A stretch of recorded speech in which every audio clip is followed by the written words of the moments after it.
आप बता दीजिए क्या स्थिति है। आप तो अब रुकिए, पार्टी के प्रवक्ता से पूछने दीजिए। हाँ, आप प्रवक्ता थोड़ी नहीं है, आप अपनी राय रखिए।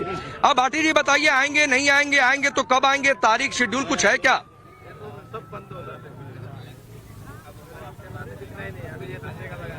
राकेश पांडे जी, आप प्रयागराज की पावन भूमि पर हैं और आप कुंभ मेले में हैं। आपको बहुत बहुत शुभकामनाएं। आपकी मनोकामनाएं पूर्ण हो, आपको इसका पुण्य प्राप्त हो। और मैं समझता हूं, मुझे उम्मीद है कि आपने डुबकी लगा ली होगी, नहीं लगाई है तो लगा लेंगे। और जो लोग भी कुंभ मेले में गए हैं, जो लोग भी अपनी अपनी मनोकामनाएं लेकर गए हैं, उन सबको मेरी ओर से शुभकामनाएं। नहीं, चलो मैं तो कह रहा हूं कि मुझे उम्मीद है लगा ली होगी आपने। उन सबको शुभकामनाएं। लोग अपनी अपनी आस्था लेके, अपनी अपनी मनोकामनाएं लेके जाते हैं तीर्थ स्थलों पर, और सबको ये सौभाग्य प्राप्त नहीं होता है। और आप जैसा बता रहे हैं, मैं आपकी बात पर विश्वास कर लेता हूं। वैसे तो सवाल बहुत उठ रहे हैं मेले स्थल से ही। कई महामंडलेश्वर, कई साधु महात्मा प्रदर्शन कर रहे हैं, वहां पर विरोध जता रहे हैं, कामियां बता रहे हैं। वो एक अलग विषय है, वो राजनीतिक विषय है। लेकिन जहां तक धार्मिक आयोजन का सवाल है, बहुत अच्छी बात है, बहुत खुशी की बात है। ये हमारा गर्व का विषय है कि दुनिया का सबसे बड़ा मेला कुंभ के नाम पर हर 12 साल में आयोजित होता है। दुनिया में कहीं इतना बड़ा उत्सव नहीं होता है। ये सभी भारतीयों के लिए बहुत गौरव की बात है। और ये कोई पहली बार नहीं हो रहा है, ये सदियों से होता आ रहा है। सरकारें बदलती रहती हैं, शासक बदलते रहते हैं, लेकिन मेले का स्थान भी बदलता रहता है। 4 स्थानों पर कुंभ का मेला लगता है और सब जगह बहुत अच्छा लगता है। अब जो आप सवाल पूछ रहे राकेश जी, मैं उस पर आता हूं। आपने लगभग 9 मिनट में 18 बार अखिलेश यादव जी का नाम लिया, तो उसके लिए तो आपको धन्यवाद कि आपको हमारे नेता से इतना प्रेम है। और आप हमारे नहीं, मैंने राहुल गांधी का भी नाम लिया, अकेले अखिलेश यादव का नहीं। आपको इतनी मोहब्बत है अखिलेश यादव से कि हाँ, नहीं, मैं तो अपनी बात करूंगा। जब कांग्रेस के प्रवक्ता बोलेंगे, जब राहुल गांधी की बात कर लेंगे। आपने 9 मिनट में 18 बार अखिलेश यादव का नाम लिया। इतनी बार अगर भगवान राम का नाम लेते या ईश्वर का नाम लेते तो शायद आपको और ज्यादा पुण्य की प्राप्ति होती। जहां तक आने ना आने का सवाल है, कुंभ का आयोजन 2013 में भी हुआ था, यहीं प्रयागराज में हुआ था। तो क्या मोदी जी ने डुबकी लगाई थी उसमें? और क्या आपने मोदी जी से सवाल पूछा था? क्या आपने इसी तरह के सवाल उस समय भी किए थे कि मोदी जी ने डुबकी क्यों नहीं लगाई, मोदी जी कुंभ में क्यों नहीं आए? ये तो राजनीतिक पार्टियों की तो राजनीति चलती रहती है, आरोप प्रत्यारोप की। लेकिन जब मीडिया इस आरोप प्रत्यारोप में शामिल हो जाता है, भाटी जी, आपने अपनी बात कही। सर, मेरा एक सवाल है। आपने कहा कि 2013 में महाकुंभ हुआ था, तो क्या प्रधानमंत्री मोदी उस समय जो मुख्यमंत्री थे वो आए थे? अब सर, 2 बातें हैं। क्या इस तर्क के आधार पर मान लिया जाए कि उस समय नरेंद्र मोदी नहीं आए थे, इसीलिए इस समय अखिलेश यादव नहीं आएंगे? पहला सवाल।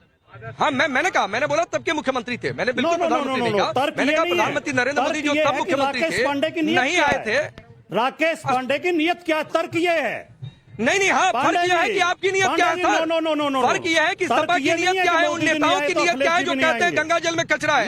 उन नेताओं की, आपके उस सोशल मीडिया को हैंडल करने वाले लोग की नियत क्या है जो यहाँ पर आग लगती है और 10 मिनट में कह देते हैं हैशटैग चलाते नहीं चाहिए भाजपा। आप चलाइए सर हैशटैग नहीं चाहिए भाजपा, कोई दिक्कत नहीं है, लेकिन इंतजार करिए, देखिए आग लगना अव्यवस्था नहीं हो सकता है, लेकिन आग पर नहीं काबू पाइए ये अव्यवस्था हो सकती है। अक्सर मैं सवाल पर आता हूँ। नहीं, मैं बिल्कुल गुमराह नहीं कर रहा हूँ। मैं मूल सवाल पर आता हूँ भाटी जी। सर, मैं मूल सवाल पर आता हूँ भाटी जी। मैं सवाल सुनो, कृपया मुझे बोलिए। अच्छा, आप ही बोलिए, आप बड़े बोलिए। मुझे एक वाक्य बोलने दें, बोलिए, केवल एक वाक्य बोलने दें मुझे। अरे 10 वाक्य बोलिए सर। तर्क ये नहीं है कि मोदी जी नहीं आए तो अखिलेश जी भी नहीं आएंगे। मेरा तर्क ये है कि पांडे जी अगर अखिलेश यादव से सवाल पूछ सकते हैं तो मोदी से क्यों नहीं पूछ सकते? अगर टाइम्स नाउ अखिलेश से सवाल पूछ सकता है, सर उस पर भी आ रहा था, तो सरकार से सवाल पूछने की हाँ बिल्कुल सही बात है, मैं उस पर भी आ रहा था।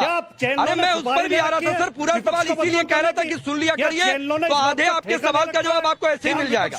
चलिए, मेरे भाटी जी, मैंने आपकी बात सुनी सर। मेरे 2 सवाल है, उसका जवाब दीजिए और फिर मैं राजीव जेटली के पास जाऊंगा।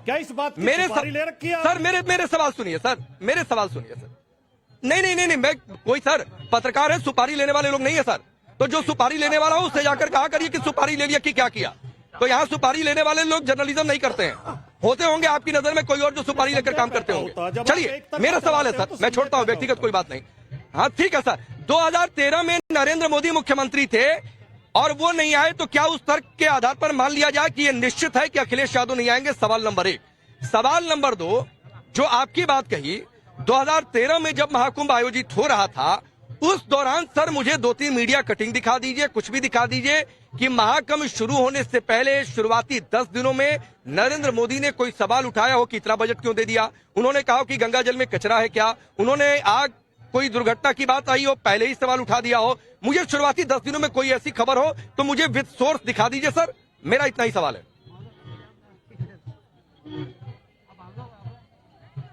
नहीं, मैं आप तो बहुत विनम्रता के साथ मैं पहले भी जवाब दे चुका हूं। मैं ये तर्क दे ही नहीं रहा हूं कि अगर मोदी जी नहीं आए देते अखिलेश जी भी नहीं आएंगे। अखिलेश जी तो कह चुके हैं कि मैं जाऊंगा प्रयागराज में, मैं कुंभ में जाऊंगा।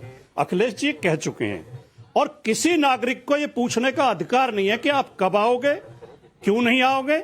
यह निजी आस्था होती है, यह सवाल ही बेमानी है।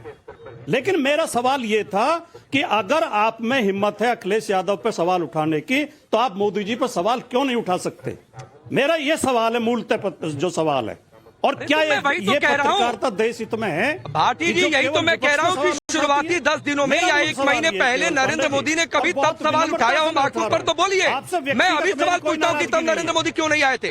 आप मुझे दिखाइए मीडिया कटे, आप मुझे दिखाइए कोई बाइट, जिम्मेदारी आप मुझे दिखाइए सर। मैं अभी राजीव जेटली से पूछूंगा कि 2013 में नरेंद्र मोदी क्यों नहीं आए थे महाकुंभ में?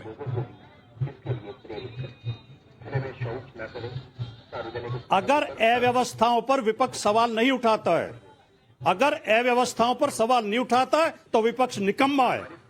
ये अखिलेश यादव का समाजवादी पार्टी का कर्तव्य बनता है कि जो कमियां हैं हम उन पर सवाल उठाएं। ठीक है, कुंभ मेले में बिजली नहीं है, पानी नहीं है, सफाई नहीं है, राजीव जेटली गंदा पानी है, गंगाजल पवित्र नहीं हुआ। राजीव जेटली जी, सवाल कब उठा रहे हैं ये इंपॉर्टेंट है। नरेंद्र मोदी ने शुरुआत में 2013 में तब सवाल नहीं उठाया था कि भाई यहाँ पोल लग गया, बिजली नहीं है। अरे आके देख लो भाई, ये आकर नहीं देखेंगे, सवाल उठाएंगे, लोग कहेंगे कि कब आएंगे, नहीं आएंगे, तो इनको दिक्कत हो रही है। राकेश भाई, सबसे पहले तो समझना पड़ेगा कि ठंडक किस किस को पड़ी। एक छोटी सी मामूली सी आग जिसको प्रशासन ने पूरी तरह से कंट्रोल करके बुझा दिया, जिसमें कोई हताहत नहीं हुआ, लेकिन ठंडक किसको पड़ी? अब ये सोचिए, अब ये बता रहे हैं, छोटी छोटी कमियां गिना रहे हैं और ये बता रहे हैं कि किस तरीके से पानी की व्यवस्था होनी चाहिए, किस तरीके से सफाई की व्यवस्था होनी चाहिए।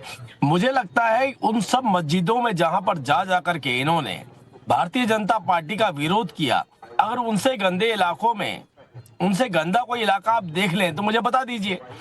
कभी भी किसी भी तरीके से उत्तर प्रदेश के अंदर अगर उत्तर प्रदेश को पहचाना जाता था तो एक ही बात से तो पहचाना जाता था, बिना बिजली का उत्तर प्रदेश, बिना पानी का उत्तर प्रदेश, गंदगी वाला उत्तर प्रदेश, और सरकार भी ऐसी जो बलात्कारियों तक को भी बख्श देती थी। हम तो ये कह रहे हैं कि मोदी जी जहां जहां गए ये कल्पना भी नहीं कर सकते। अरे भाई, उन्होंने तो द्वारकाधीश में, सोचिए नीचे, कितनी नीचे जाकर, किस उम्र के अंदर नीचे जाकर के पानी में भी प्रार्थना करी, समुद्र में भी प्रार्थना करी। अरे भाई, उनके ऊपर तो कोई प्रश्न उठा ही नहीं सकता। मुद्दा तो केवल यहाँ पर उठता है कि जब हम ये कहते हैं कि आप नहीं आए, अरे अब आएंगे, मुझे मालूम है जरूर आएंगे आप, और क्या करने आएंगे ये भी मालूम है, किन प्रश्नों को उठाया ये भी जनता ने देख लिया। अरे भाई, इतना बड़ा अरेंजमेंट जिसकी पूरी दुनिया ने तारीफ करी, कि ऐसा अरेंजमेंट, ऐसे प्रबंध जो अपना महाकुंभ के अंदर देखने को मिल रहे हैं, ये अकल्पनीय है, ऐसा हो ही नहीं सकता था। उसके बावजूद हम ये नहीं कहते हैं कि आप आइए ना आइए। आपके मन में क्या है, अपने मन में जो रखते हैं आप वहां पहले जाइए। हम ये नहीं कहते आप पहले कुंभ आइए, जहां जहां आपकी आस्था है पहले वहां अपनी आस्था प्रकट करिए।